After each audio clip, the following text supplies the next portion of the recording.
یہ لوٹیں گے. کہاں نہیں لوٹیں گے؟ اپنے اصل حالت پر، یعنی وہ پہلے جیسے ہیں اس طرح کے واپس نہیں بن پائیں گے. انسان اللہ کی نافرمانی میں بھاگتا پھرتا رہتا ہے، پر اگر اللہ چاہے تو جہاں بیٹھ کر وہ یہ غلط کام کر رہے ہیں نا، وہاں سے وہ اٹھ بھی نہ سکیں، ہل بھی نہ سکیں، چل بھی نہ سکیں، وہیں کا وہیں پتھر ہو جائیں، ان کی شکل بگڑ جائے. وَلَوْلَا نَشَاءُ لَمَسَخْنَاهُمْ عَلَى مَكَانَتِهِمْ فَمَا اسْتَطَاعُوا مُضِيًّا وَلَا يَرْجِعُونَ. اور اگر ہم چاہیں تو ان کی اپنی جگہ پر بیٹھے بیٹھے ان کی صورتیں اس طرح مسخ کر دیں کہ یہ نہ آگے بڑھ سکیں اور نہ پیچھے لوٹ سکیں. وَمَن نُعَمِّرْهُ نُنَقِّصْهُ فِي الْخَلْقِ. اور جس کو ہم عمر دیتے ہیں ہم اس کی ساخت الٹ دیتے ہیں. ننقص کمر کو کبڑا یا پھر جھک جانے کے لیے یہ لفظ آتا ہے، یعنی بڑھاپے میں انسان کا پوسچر متاثر ہو جاتا ہے. تو حصی معنی ہو گئے. اور مانوی موڑ کیا ہوتا ہے؟ انسان کی عقل الٹ جاتی ہے.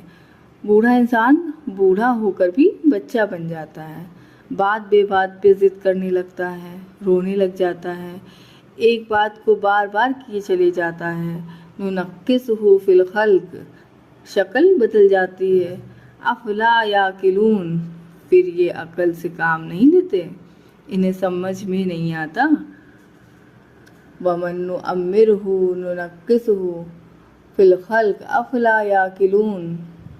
اور ہم جس شخص کو لمبی عمر دیتے ہیں اسے تخلیقی اعتبار سے الٹ ہی دیتے ہیں، کیا پھر بھی انہیں عقل نہیں آتی؟ وَمَا عَلَّمْنَاهُ الشِّعْرَ. اور نہیں ہم نے سکھایا اس کو شعر. کس نے نہیں سکھایا؟ اللہ تعالیٰ نے. اور کسے نہیں سکھایا؟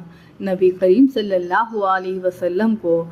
انہیں ہم نے شعر و شاعری نہیں سکھائی. اصل میں عرب کے اس معاشرات میں جہاں نبی صلی اللہ علیہ وسلم تشریف لائے تھے، سب سے اونچا ٹاپ کا مقام کسے حاصل تھا؟ شاعروں کو. کیونکہ آپ صلی اللہ علیہ وسلم سب سے اعلیٰ اور عرفہ باتیں کیا کرتے تھے، تو ان کی زیادہ سے زیادہ سوچ کہاں تک گئی؟ شاعری. اور یہ کہ سب سے اچھی شاعری وہ ان کے یہاں جو سب سے زیادہ جھوٹی ہو. تو اللہ تعالیٰ نے کیا فرمایا؟ وَمَا عَلَّمْنَاهُ الشِّعْرَ. ہم نے ان کو شعر نہیں سکھایا. وَمَا يَنبَغِي لَهُ.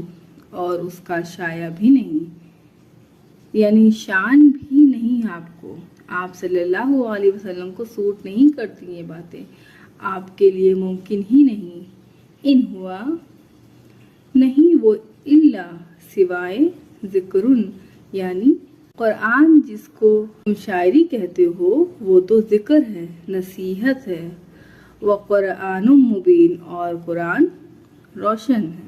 ذکر کا ایک معنی تو نصیحت ہوتا ہے، تو قرآن کیا ہے؟ نصیحت. اور دوسرا معنی اللہ کی یاد کا ذریعہ، یعنی ذکر کا معنی ذکر اللہ. کسی کو بھی اگر اللہ کو یاد کرنا ہو تو کیا کرے؟ قرآن پڑھے. اور ذکر کا معنی یاد دہانی بھی ہوتا ہے. ذکر شرف ہے، عزت ہے، یعنی کسی کا ذکر کیا گیا تو گویا اس کی عزت کی گئی. وَمَا عَلَّمْنَاهُ الشِّعْرَ وَمَا يَنبَغِي لَهُ إِنْ هُوَ إِلَّا ذِكْرٌ وَقُرْآنٌ مُبِينٌ. اور ہم نے ان پیغمبر صلی اللہ علیہ وسلم کو نہ شاعری سکھائی ہے اور نہ وہ ان کے شایان شان ہیں، تو بس یہ ایک نصیحت کی بات ہے اور ایسا قرآن جو حقیقت کو کھول کھول کر بیان کرتا ہے. لِيُنذِرَ مَنْ كَانَ حَيًّا، تاکہ وہ خبردار کریں ہر اس شخص کو جو زندہ ہے. یہ قرآن کیوں نازل کیا گیا؟ زندہ لوگوں کو خبردار کرنے کے لیے، نصیحت کرنے کے لیے، یعنی زندہ لوگوں کو جگانے کے لیے. حیّن حصی اور معنی دونوں طریقوں سے ہے، کیونکہ میت کو تو کچھ بھی سنائی نہیں دیتا، اور جس کا دل مردہ ہو وہ بے شک زندہ کہلائے، اسے بھی قرآن کوئی فائدہ نہیں دیتا. تو قرآن ان کے لیے نصیحت ہے جو زندہ ہیں. وَيَحِقَّ الْقَوْلُ، اور ثابت ہو جائے القول بات الکافرین کافروں پر۔ تو یہاں پر آپ صلی اللہ علیہ وسلم پر جو اعتراضات کیے گئے تھے یا آپ کے بارے میں جو لوگوں کو شکوک و شبہات تھے ان کا ازالہ کیا جا رہا ہے، آپ پر لگائے گئے الزامات کی تردید کی جا رہی ہے۔ کیوں تردید کی جا رہی ہے؟ تاکہ ان منکرین کی باتوں میں آ کر باقی لوگ خیر سے نہ رک جائیں، کیونکہ مکہ میں جو سردار تھے انہوں نے آپ صلی اللہ علیہ وسلم کے خلاف ایک رائے قائم کی ہوئی تھی کہ وہ یہ کہ خود مکہ والوں میں اور مکہ سے باہر جو لوگ ان کے آنے پر اس سے پہلے کہ وہ آپ کی بات سنتے عموماً کیا کرتے، یہ مشہور کر دیتے کہ یہاں پر ایک شخص ہے وہ ساحر ہے، اس کے قریب نہ جانا، وہ سب کو مسرور کر دیتا ہے، یا پھر یہ کہ وہ مجنون ہے۔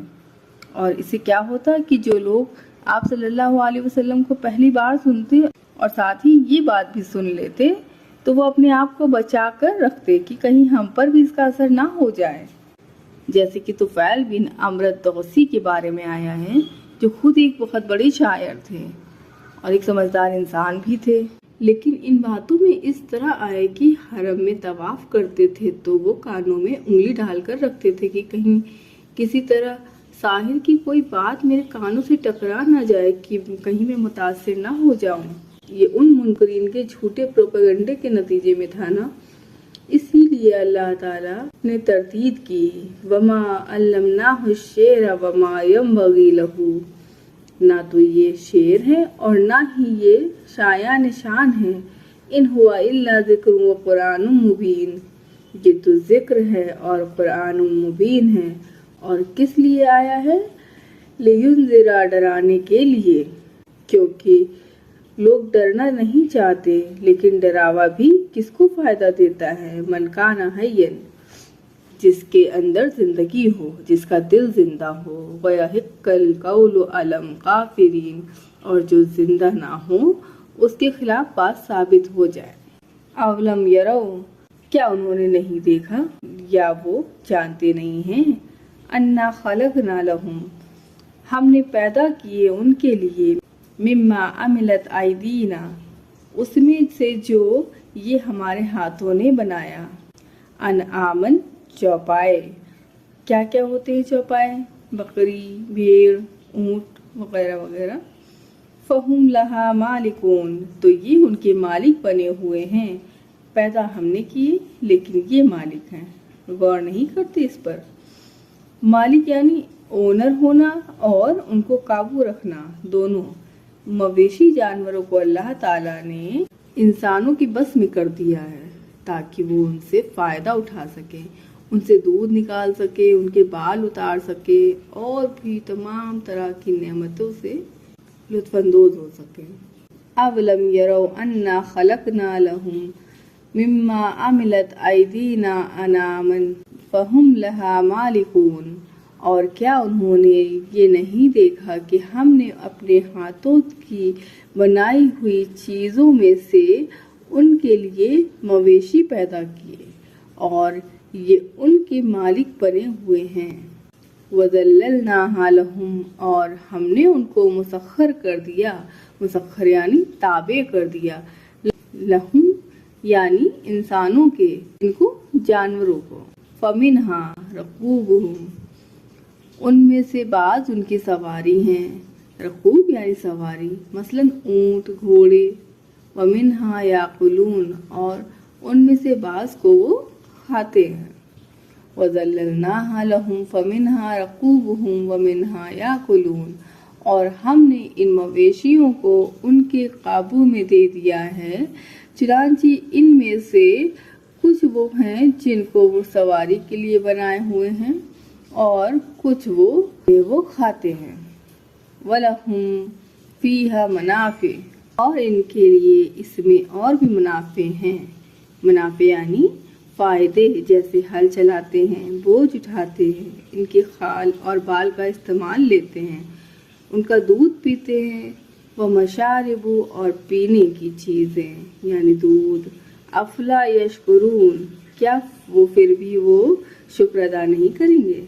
اب دیکھیے کیسے کیسے سوال پوچھے جا رہے ہیں۔ پیچھے کہا گیا تھا کہ کیا وہ عقل سے کام نہیں لیں گے، اور یہاں کیا وہ شکر نہیں ادا کریں گے۔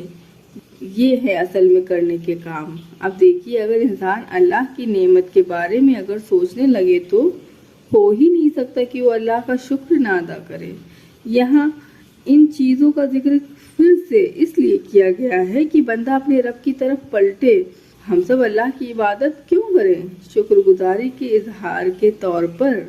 وَلَهُمْ فِيهَا مَنَافِعُ وَمَشَارِبُ أَفَلَا يَشْكُرُونَ۔ اللہ تعالیٰ نے ہمیں زندگی میں جو نعمتیں عطا کی ہیں ان چھوٹی بڑی ہر نعمت کا شکر گزاری کرنے کا، اس کے احسان مند ہونے کا ہم سب کو توفیق عطا کرے۔ آمین ثم آمین۔